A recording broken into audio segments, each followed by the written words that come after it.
Hello everybody, welcome to Market Masterclass, and today we're going to talk about something which is a big question mark and we're all probably aware of to a certain degree, and we're talking about online fraud. There's so many things going on and so many attractions and so many ways of getting onto your internet or your Facebook or whatever it might be you're involved with on the internet, and online fraud is part of it. You've probably already had messages saying, oh, we've got the best thing since sliced bread for you to invest in, and we're going to only offer it to a few people and you're one of them. Pretty straightforward.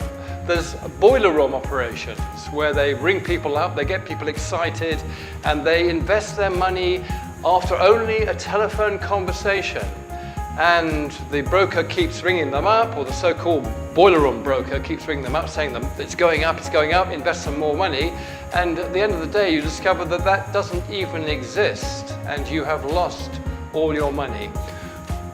Boiler room operations work all over Asia, and they tend to set up an office for 6 months, and then as people are closing in on them, they close that office and they go somewhere else, and they move around between different countries, particularly in Southeast Asia. It's very popular, and it's all fraud. So be very wary of this. There are Ponzi schemes, things that look incredibly good. There was one scheme I can think of where they were paying a very high monthly interest rate to investors, and this they did for quite some time.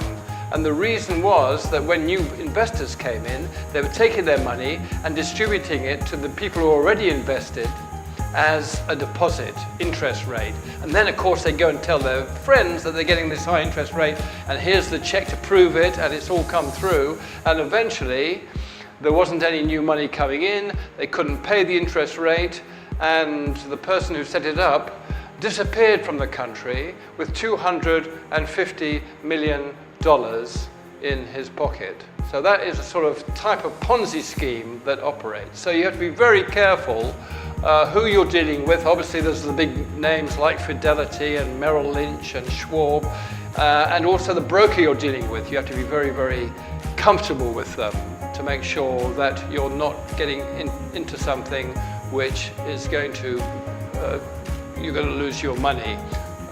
Since 2008, when there was a massive world crash, which was partly caused by the big international banks worldwide, there were a lot of schemes which went down the panholes, even though they were telling people that they're doing okay because they needed money to come into these structures and these funds. People were still putting money in, but the truth was that in reality these things were falling apart.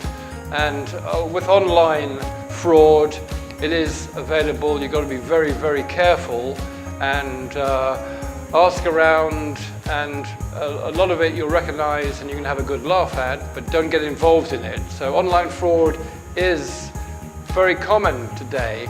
Don't get caught by it. We've got a program on our website about online fraud, about this area. Have a good look at it so that you'll be much more aware of what and who you're dealing with when you're deciding that you're going to invest in something. If it's too good to be true, it probably is too good to be true. Don't invest in it. That's our advice for now. Hope you found that useful and interesting. Bye for now.